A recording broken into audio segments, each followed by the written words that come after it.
Europe కు Russia అధ్యక్షుడు Vladimir Putin warning ఇచ్చారు. మేము యుద్ధం కోరుకోవడం లేదు అంటూ పుతిన్ స్టేట్మెంట్స్ పాస్ చేశారు. యూరప్ యుద్ధాన్ని కోరుకుంటే మాత్రం మేము సిద్ధంగా ఉన్నామని పుతిన్ తెలిపారు. దాడులు చేయడానికి వెనకాడేది లేదు అంటూ కూడా పుతిన్ స్పష్టం చేశారు. యుక్రెయిన్ సంక్షోభంపై శాంతి అంగీకారాన్ని యూరప్ అడ్డుకుంటుంది అంటూ అన్నారు.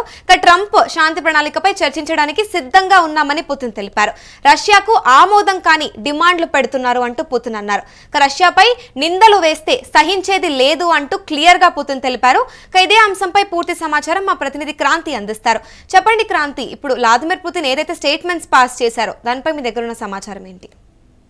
అమూల్య, ఉక్రెయిన్ రష్యా యుద్ధాన్ని ముగించాలనేటువంటి లక్ష్యంతో అమెరికా చేపట్టినటువంటి రాజీ ఫార్ములా చివరి దశకు చేరుకుంటున్న తరుణంలో పుతిన్ చేసినటువంటి రష్యా అధ్యక్షుడు పుతిన్ చేసినటువంటి కామెంట్స్ ఇప్పుడు ఒక్కసారిగా సంచలనంగా మారాయి.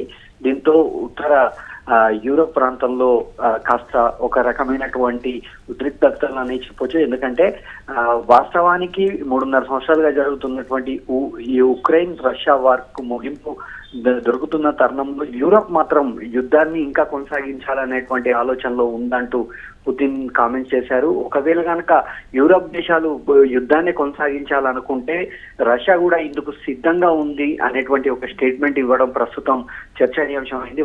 నిజానికి ప్రపంచంలో అత్యంత శక్తివంతమైనటువంటి సైనిక వ్యవస్థ కలిగినటువంటి రష్యా తలుచుకుంటే యూరోప్ లోని చిన్న చిన్న దేశాలతో పాటుగా ఫ్రాన్స్, బ్రిటన్ లాంటి పెద్ద దేశాలు కూడా చాలా తీవ్రమైనటువంటి ఒడిదుడుకులను ఎదుర్కోక తప్పని పరిస్థితి ఉంటుంది. అయితే నిజానికి ఇటు ఉక్రెయిన్ వార్ ను కొనసాగించాలనేటువంటి లక్ష్యంతో ట్రంప్ ముందుకు సాగుతున్నారు. ఈ నేపథ్యంలోనే ఆయన గతంలో రష్యా అధ్యక్షుడు జెలెన్స్కీతో కూడా ఫ్లోరిడాలో సమావేశమయ్యారు. ఈ సమావేశంలో వారిద్దరూ కూడా 28 ఫార్ములాలను రూపొందించారు. యుద్ధాన్ని ముగించాలంటే రష్యాను ఒప్పించేందుకు చేపట్టాల్సిన 28 ఫార్ములాలను రూపొందించారు ట్రంప్. కానీ అప్పట్లోనే ఫ్లోరిడాలో జెలెన్స్కీ ఈ 28 ఫార్ములాలను వ్యతిరేకించారు.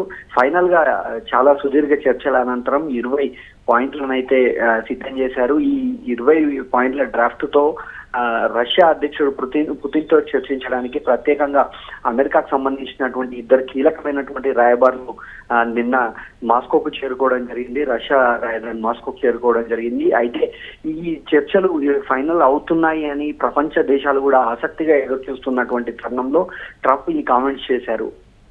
రైట్, మరి ఇప్పుడు దాడులకు కూడా వెనకాడము అంటూ పుతిన్ చేసిన హెచ్చరిక ఏదైతే ఉందో అది యూరప్ పై ఎంత మేరకు ప్రెషర్ ని సృష్టిస్తుందంటారు? వాస్తవానికి ఈ ఉక్రెయిన్ తో యుద్ధం ప్రారంభం కావడానికి కూడా ఒకంత యూరోప్ లోని పరిస్థితులు, యూరోపియన్ దేశాలు జెలెన్స్కీ ఇటు ఉక్రెయిన్ అధ్యక్షుడు జెలెన్స్కీకి మద్దతు పలకడం, అలాగే నాటో సైనిక కూటమి ఏదైతే ఉందో అమెరికాలో ఉన్నటువంటి నాటో సైనిక కూటమి, ఈ నాటో సైనిక కూటమిలో ఉక్రెయిన్ కు మెంబర్షిప్ ఇవ్వాలనేటువంటి నిర్ణయంతోనే వాస్తవానికి రష్యా ఉక్రెయిన్ పై దాడికి చేయాలనేటువంటి ఆలోచనకు బీజం పడింది. అయితే ఇప్పటి వరకు జరుగుతున్నట్టు మొత్తం యుద్ధంలో కూడా ఇటు అమెరికాకు సమాంతరంగా యూరోపియన్ దేశాలు, ప్రధానంగా బ్రిటన్, ఫ్రాన్స్ తదితర జర్మనీ లాంటి కొన్ని దేశాలు, స్కాట్లాండ్ లాంటి, ఐర్లాండ్ లాంటి దేశాలు, ఈ యూరోప్ దేశాలన్నీ కూడా ఒకంత ఉక్రెయిన్ కు ఆర్థికంగా, సైనికంగా అన్ని రకాల సహాయాలను అందిస్తూ ముందుకు వస్తుంది. లేకపోతే రష్యా సైనిక పవర్ ముందు ఉక్రెయిన్ నిలబడడం అనేటువంటిది చాలా అర్థాన్ని చెప్పాలి. కానీ ఈ యూరోపియన్ దేశాలన్నీ కూడా బ్యాక్గ్రౌండ్ ఇస్తున్నటువంటి ఆయుధాలు కావచ్చు, మిసైల్స్ కావచ్చు, డ్రోన్ రక్షణ వ్యవస్థలు, ఇలాంటి వాటి అన్నింటి ద్వారానే ఉక్రెయిన్ ఇప్పటి కూడా ఇటు రష్యాతో పోరాడగలుగుతుంది. అయితే ఈ పోరాటానికి స్వస్తి పథకాలే అన్ని ప్రపంచ దేశాలు ఆశిస్తున్నాయి. ఎందుకంటే ఇటు అంతర్జాతీయంగా, దౌత్యపరంగా, వ్యాపార పరంగా కూడా ఉక్రెయిన్ రష్యా వారితో చాలా ఇబ్బందులు ఎదుర్కొంటున్నటువంటి వర్తమాన దేశాలు ఉన్నాయి. ఇప్పుడిప్పుడే అభివృద్ధి చెందుతున్న నిరుపేద దేశాలకు కూడా రష్యా నుంచి కావచ్చు, ఇటు ఉక్రెయిన్ వనరుల పరంగా కావచ్చు ఇబ్బందులు ఎదుర్కొంటున్నాయి. వీటన్నిటికీ కూడా చెక్ చెప్పాలనేటువంటి లక్ష్యంతో ఇటు అమెరికా, ఒక రకంగా భారత్ కూడా యుద్ధాన్ని కోరుకోవడం లేదు, శాంతిని కోరుకుంటుంది అనేటువంటి ఒక విధానాన్ని అయితే మొదట్లోనే స్పష్టం చేసింది. కానీ ఇప్పటికీ 3.5 సంవత్సరాల్లో ఇప్పుడు యుద్ధం చివరి దశకు చేరుకుంటుంది, చర్చలు ఓకే అవుతాయి అనుకున్న తరుణంలో యూరోపియన్ దేశాలు మాత్రం తమ వైఖరిని, రష్యాకు వ్యతిరేకంగా ఉన్నటువంటి తమ వైఖరిని మార్చుకోవడం లేదనేటువంటి అభిప్రాయాలు కూడా వ్యక్తమవుతున్నాయి. ఒకవేళ కనుక రష్యాకు ఇంకా యూరోపియన్ దేశాలు వ్యతిరేకంగా ఉంటూ ఉక్రెయిన్ కు యుద్ధం అవసరమైనటువంటి ఆర్థిక సహాయాన్ని కానీ సైనిక సహాయాన్ని అందించినట్టయితే తప్పకుండా మేము కూడా అందుకు తగినటువంటి బదులు ఇస్తామంటూ పుతిన్ కామెంట్స్ చేయడం ఇప్పుడు మనం చూస్తున్నాం. రైట్, మరి ఇప్పుడు యుద్ధానికి సిద్ధం అన్నట్టుగా కూడా పుతిన్ చెప్తున్నట్టు తెలుస్తా ఉంది. మరి ఇప్పుడు ఇది ప్రపంచ రాజకీయాల్లో కొత్త సంక్షోభానికి శ్రీకారం కాదంటారా? తప్పకుండా, ఎందుకంటే రష్యా ఇప్పుడు ఉన్నటువంటి అమెరికా, చైనా, భారత్, రష్యా ఈ 5-6 దేశాలు ఏదైతే ఉన్నాయో ఆర్థిక పరంగా కావచ్చు, సైనిక పరంగా కావచ్చు, ఇవన్నీ కూడా సూపర్ పవర్ గా ఉంటుంది. అయితే మొదటి నుండి కూడా ఎప్పుడైతే రెండవ ప్రపంచ యుద్ధం తర్వాత నుండి కూడా 2 రకాలుగా ఉన్నటువంటి ఇటు పెట్టుబడిదారి, అటు సామ్యవాది, ఈ 2 దేశాలకు ఇటు అమెరికా, రష్యా 2 ప్రాతినిధ్యం వహిస్తున్నాయి. భారత్ లాంటి 3వ దేశాలు కూడా, కామన్వెల్త్ లాంటి దేశాల్లో కూడా వాస్తవానికి రష్యా పట్ల ఎక్కువ సానుభూతి ఉంటుంది.